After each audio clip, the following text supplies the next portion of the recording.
inviting me here and for all the nice welcome I had here. I'm sorry I'm not speaking in Hindi because that would be a little bit too difficult. So let's begin. The fact that Prakrit was used as a literary language is well attested by treatises on poetics written between the 7th and 10th century. Thus, Dandin, the first Indian theoretician known to us, states in his Kavyadarsha that the speech current in Maharashtra is known to be the best Prakrit. In it are composed poems like the Setu Banda, that ocean of the gems of good sayings. Indeed, many important and famous literary works have been written in Prakrit languages in the first millennium. One can name, like Dandin, the Setu Banda composed by Pravarasena in the 5th century, that gave inspiration to later Sanskrit poets such as Bharavi and Magha. One can cite also the Gauda Vau, written by Vakpati in the 8th century, and praised by several later writers such as Padmagupta and Sodala. However, to choose to compose a poetical work in Prakrit was not straightforward for several reasons.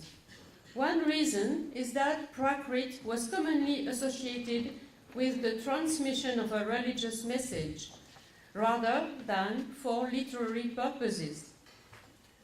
Another reason is that Prakrit was commonly seen as simple or vulgar, as opposed to the sophistication of Sanskrit. For instance, it is well known that in classical Indian drama, the characters who speak Prakrit are less educated than the characters speaking Sanskrit. Such an idea that Prakrit is associated with simplicity and with women is recalled by Kouala in the beginning of his Lilavai, a Prakrit poem of the 8th century. Indeed, the romance begins with requests from the author's mistress for a story. And when her lover protests that he is not talented enough, she declares to him, "Any words that clearly communicate meaning are good. What care we for rules? So tell me a tale in Prakrit, which simple women love to hear. But do not use too many Deshi words, so that it is easy to understand." These negative connotations may explain why already in the past many Prakrit literary works seem to have been confined to the outskirts of the Indian poetical sphere. Consequently, in the same way as they fell into oblivion in the Indian tradition, they also suffered from considerable neglect in modern scholarship. Such is the case of one of the greatest Prakrit literary texts from the past, Udyotana's Kuvalayamala. Indeed, this novel became merely a name in the list of the Brihad Tipanika and was largely ignored until the great scholar A.N. Upadhyay brought to light the two only surviving manuscripts. As a matter of fact, in 1959, he accomplished the huge task of giving a meticulous critical edition of the text, and 11 years later, in 1970, he complemented it with a comprehensive introduction, analysis, and notes. Since then, Kuvalayamala was included in the histories of Indian literature, and its content was analyzed in several research articles. But even so, partly because of the complexity of the language of the text, its literary uniqueness failed to be recognized to its fair value by various scholars. To give only one single example, the recent and interesting book on Kavya literature that has been published in 2014 by Yigal Bronner does indeed take Vakpati's Gaudavao into account, but still is completely silent on Udyotana's work. Today, in this seminar linking Prakrit and Kannada literature, I will not deal with the reasons that can explain why Udyotana did not enjoy the same consideration as Vagpati or Pravarasena, but I will concentrate on the way his work was a landmark in the history of Indian literature. To this end, I will insist on the essential innovations in Udyotana's Kuvalayamala.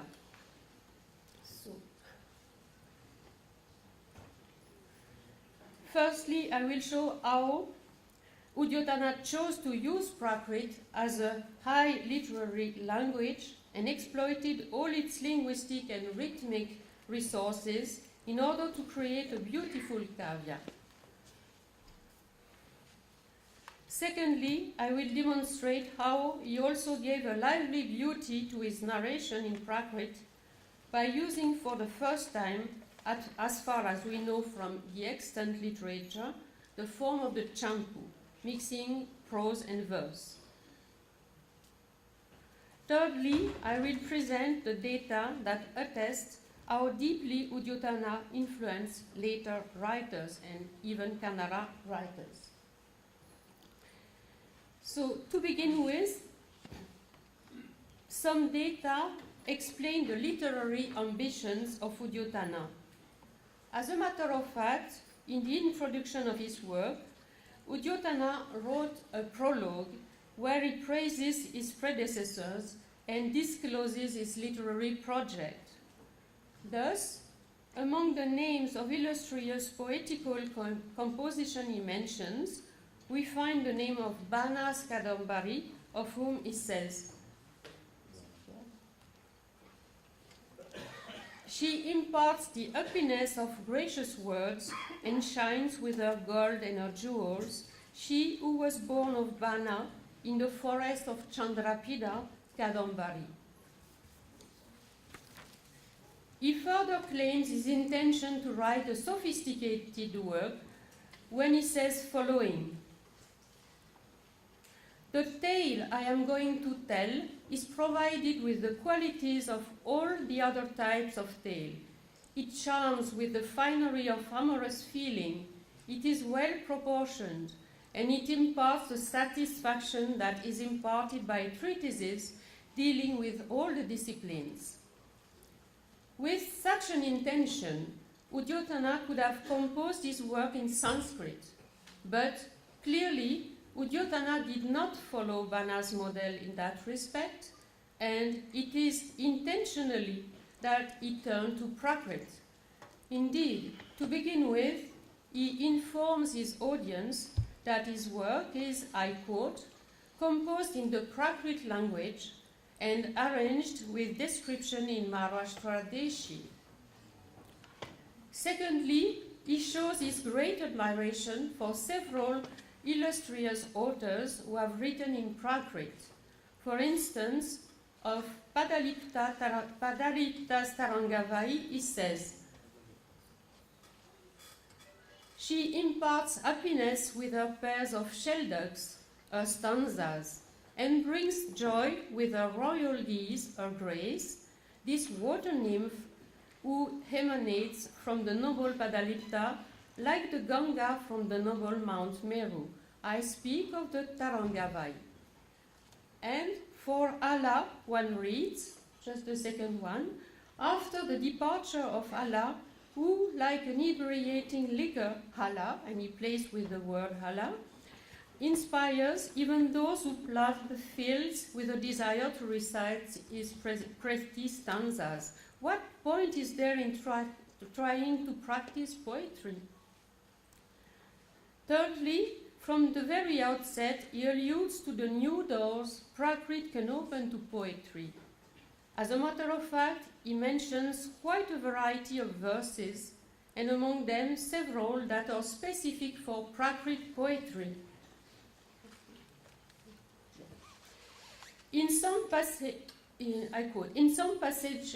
it is enlivened by gathas, in others by dvipadis and gitikas, and these are alternated and matched up with verses, quatrains, and tercets.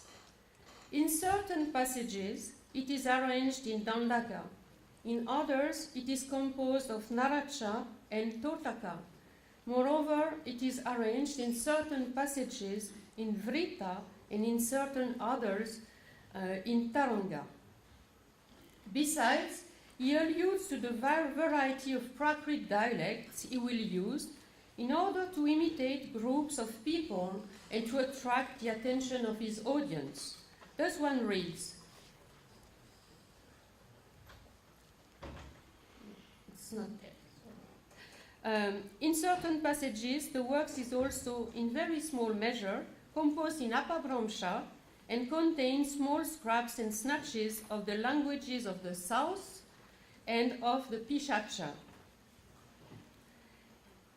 Even if he plays with dialects, the Prakrit Udyotana uses for writing his Kuvalayamala is the literary Maharashtri, called Jaina Maharashtri, and he intends to use it in order to create a kavya with all its expected characteristics.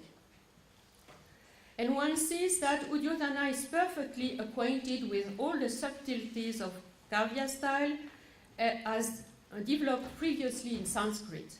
To begin with, he has extended descriptions on various themes recorded by Sanskrit theoreticians. For instance, I quote this extract of the description of the Vindhya forest. In places it was terrifying by reason of the grunts and growls of the bands of monkeys that passed by. In places it resounded with the rustling and screeching of the hard, tough grasshoppers. In places it shone in splendor from the peacocks rising and spreading their magnificent tail feather out of into a fan. In places it charmed by the buzzing of its wandering bees, delighted and inebriated by the honey. In places it pleased the ear with the clicking of the beaks of the parrots, delighted by the profusion of the fruits. Therein, as is usual in Sanskrit works, not only does Udyotana employ long compounds comprising up to 30 terms, but he also seeks the choice of expressions and images which favor a surprise effect. To this end, he resorts to various kinds of comparisons, such as upamas and rupakas, which stand among the privileged means of the kavya style. For instance, you can see that in the description of the town Ayodhya, where several comparisons combine to bring about a monsoon scene. In this city, there can be heard the deep sounds of the ocean. The gathering of a crowd of people is at the origin of various different exclamations which provoke its reaction. This place in the universe is a place abandoned by the horse of the sun, for they do indeed become agitated and distracted when there float in the wind the white banners fixed upon the lofty houses' archway made of precious stones. There circulates a creeper of lightning flashes. There are the charming and pretty courtesans who shine in splendor with all their jewels made of a refined gold. There are many showers of rain here. There are the rays which spread out from the summits of resplendent pearls. In short, in the eyes of all the people, this city is, so to say, as charming as the monsoon season. Udyotana uses another figure of speech which was favored by kavya authors, that is the Bhrantimam, illusion, which occurs when some object is mistaken for another one because of its extraordinary qualities.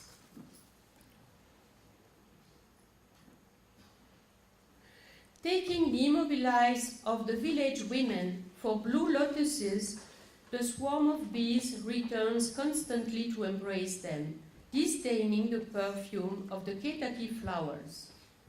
the fact that bees neglect the Ketaki flowers that are known to have a very nice and intense perfume and gather around women is a delicate means to underline the beautiful form of the eyes.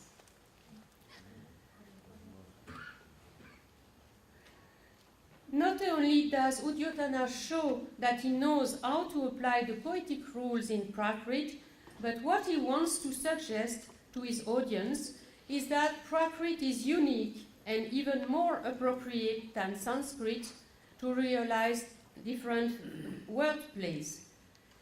Such is the case, for instance, with the Shlesha, double meaning, which is a favorite figure of speech in Sanskrit kavyas, because a Prakrit word can correspond to several Sanskrit words, and thus it can add to the effect of surprise. I'll just give you one example. The royal parrots play in their cage like the princes in the courtyard in the palace. On the banks of sand, the shelled drakes appear like the universal sovereigns on their chariots. The animals honor the great forests like the faithful honor the temple of the Jina. Now, how does the comparison between the parrots and the prince appear? It is possible only with the Prakrit word Raya Suya, since Raya Suya stands for two Sanskrit words, one Raja Shuka, parrot, and one Raja Sutta, prince.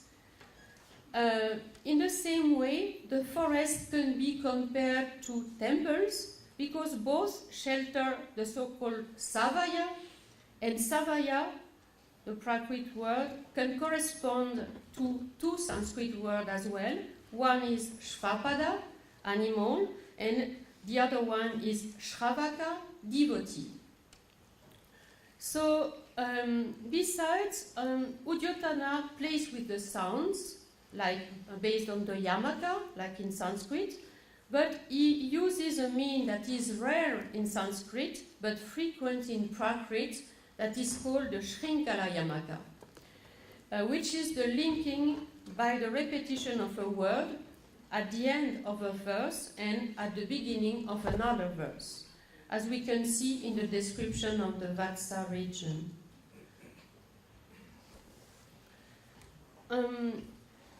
So, in this, you see that, for example, what is repeated at the end, it is their eyes all a tremble, and so that is repeated at the beginning of the second verse. So, seeing the eyes of the gazelle all a tremble, and and that will be the same. So,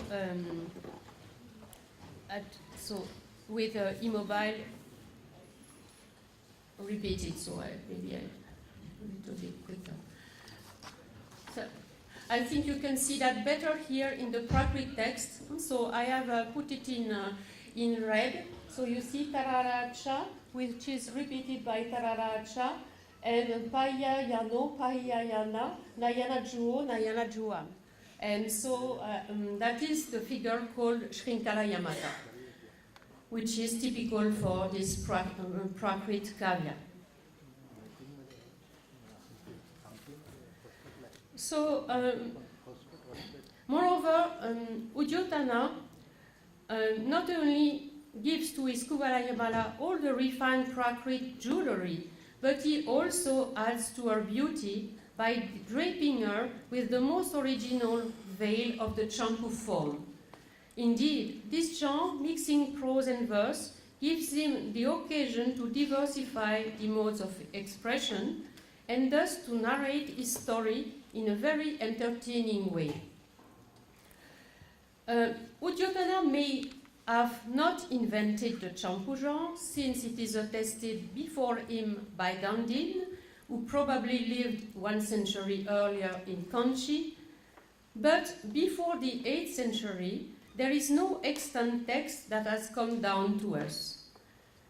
And that is why one can count that Udyotana is the first author of Indian literature to provide us with a literary work composed in the form of champu. So, and that is more than 2 centuries before the well-known Sanskrit champu, named the Nala champu by Trivikrama. Elsewhere, since some scholars still deny that Kuvalayamala is a champu, I have given arguments in order to demonstrate that it possesses all the characteristics of the genre. Indeed, on the one hand, Udyotana masters the kavya style, which is a condition for a champu. He employs as many verses as lines of prose, and he has a great variety of verses. And what is typical for a champu, he skillfully uses the passage from prose to verses to enhance the beauty of his narration and to attract the attention of the audience. For instance, the verses can express the change of tonality and insist at times on the cries of the characters, at times on the praises, and at times on the discourses they declaim.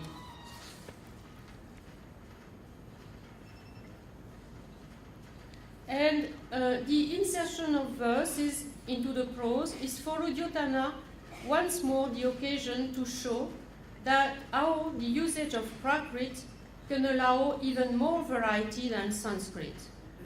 As a matter of fact, Udyotana consciously uses rare Prakrit meters based on Mora, most often the Sampulaka and the Dandaka, in order to change the rhythm in the narration or inside the description. Thus, at times, after a rapid narration in prose, he pauses to introduce a dynamic description with the long verse Sampulaka.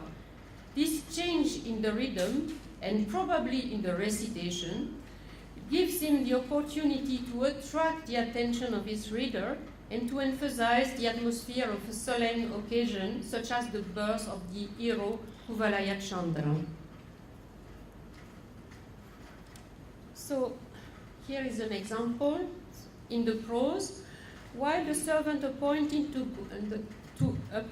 guard the gate kept the courtesans occupied in this way, a female messenger and bearer of good news came running in a great fever of excitement into the precincts of the king. How did she do this? Feverish excitement and exaltation made her gait jerky and irregular. And here again the Shrinkala Yamaka. This jerky and irregular gait caused the beautiful ankle rings on her feet to sway back and forth. Her feet moved the same rhythm as her heart, which was beating wildly. A wildly beating heart caused her hips to quiver. Her quivering hips caused her girdle prettily to resound. Her girdle caused the fabric covering her breasts to loosen and fall.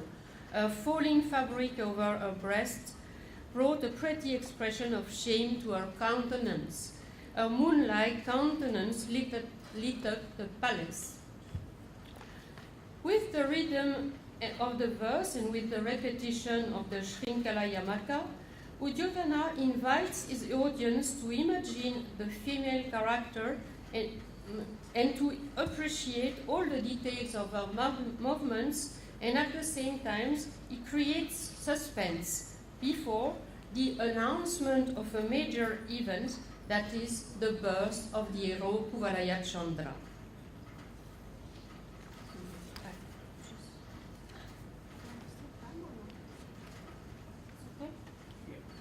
Because I just so okay, then I skip this one. On other occasion, Udyotana does not hesitate to introduce the popular form of the charchari inside his sophisticated novel, and inserts inside the prose a whole group of Prakrit verses mixing Galitaka and Dhruvaka.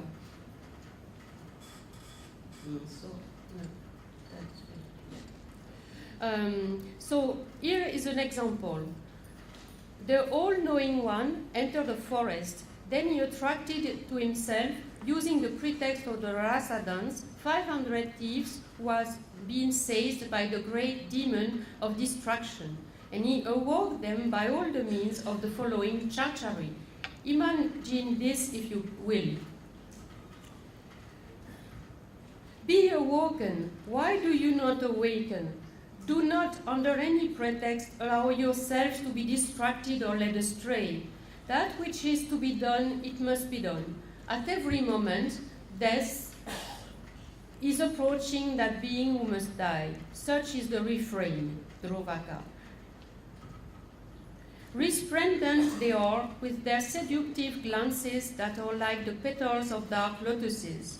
Languid they are under the weight of their bosoms, of their round and opulent buttocks, and they make their bracelet chime softly as they rhythmically move back and forth.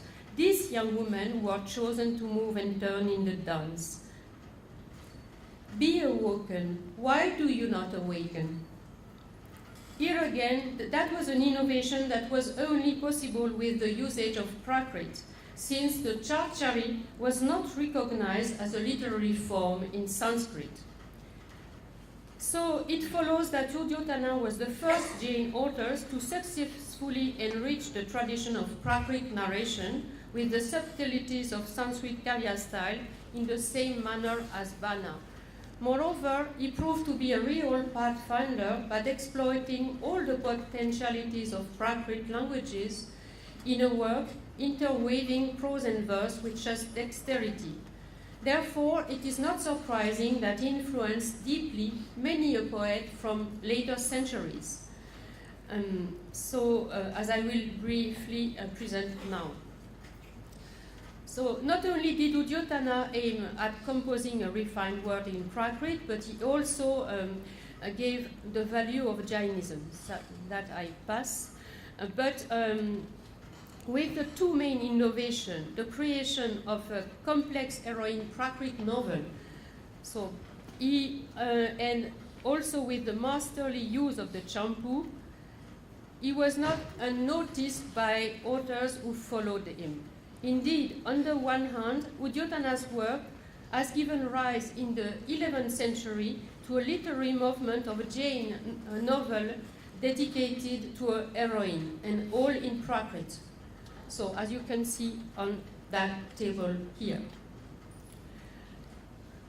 These Prakrit authors, one sees that they have inspiration from Udyotana, but they have created original literary work.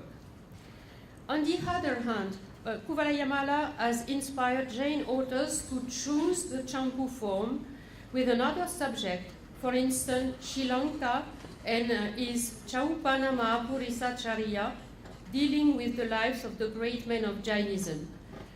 And this work is of the 9th century, and it has all the characteristics of the champu style. So one can say that not only Udyotana has written a champu, but also Sri Lanka before Trivikrama in the 10th century. If during the 8th and 9th century only champus of Udyotana and Sri Lanka seem to have survived, sorry, I just forgot that. But we don't need that. So, seem to have survived. From the 10th century onwards, one counts several extant champus, mainly by Jain authors, and especially by authors writing in Kannada, such as the illustrious Pampa, Pona, and Rana. And while choosing the champu form in Kannada, they seem to do with a new language what Udyotana wanted to do with Prakrit. As a matter of fact, when Pampa writes his Vikramarjuniya Vijaya, also known as Pampa Bharata, he is the first author who writes in Kannada both a Kavya and a Purana, whose hero, Arjuna, represents the poet's own patron, King Arikesarin. Rana followed this model in the Sahasa Bhima Vijaya, but he changed the focus, since the king impersonates Bhima and not Arjuna. Besides, the Kannada authors of champus seemed to keep a link with Prakrit by continuing the usage of Prakrit verses, such as the Dandaka, Maybe because, according to Dr. Nagaraj, contrary to the experience with the highly intricate Sanskrit quantitative meters, Vrita, the forms from Prakrit must have naturally integrated themselves with the linguistic genius of the Kannada language. If such be the case, Prakrit would have been an intermediary more adapted than Sanskrit for the Kannada poetical, linguistic, and metrical innovations that happened in Karnataka at least from the 9th century onwards, with extant works such as Amukavarsha Kaviraja Marga, Nagavarman Karnata Bhasha Bhushana, and the Chandombundi, containing a section dealing with Kannada specific metrical forms. Unfortunately, I cannot explore further how deeply or superficially Uddiyotana's Kuvalayamala has influenced Kannada writers, and I hope we can have discussion on the subjects. To conclude, even if he did not become as famous as Pravarasena or Vagpati, Uddiyotana was clearly a master of Prakrit literature who deserved to gain recognition in the histories of Indian literature. Not only did he manage to create a beautiful and complex novel dedicated to a heroine and to compose it in the form of the Champu, but he also knew how to teach in the same time the values of Jainism. By doing so, he inspired many later poets who chose to write in Prakrit either heroine novels or champus dedicated to various subjects. And even if he lived for some time in northern India, he seems to have kept his links with southern India, since after him, many literary champus were composed in Kannada and in Sanskrit in Karnataka. It will be the purpose of this seminar to contribute to show the richness of a literature that often failed to be recognized to its just value. And I look forward to hearing the exchanges that will take place during the next 2 days. Thank you very much.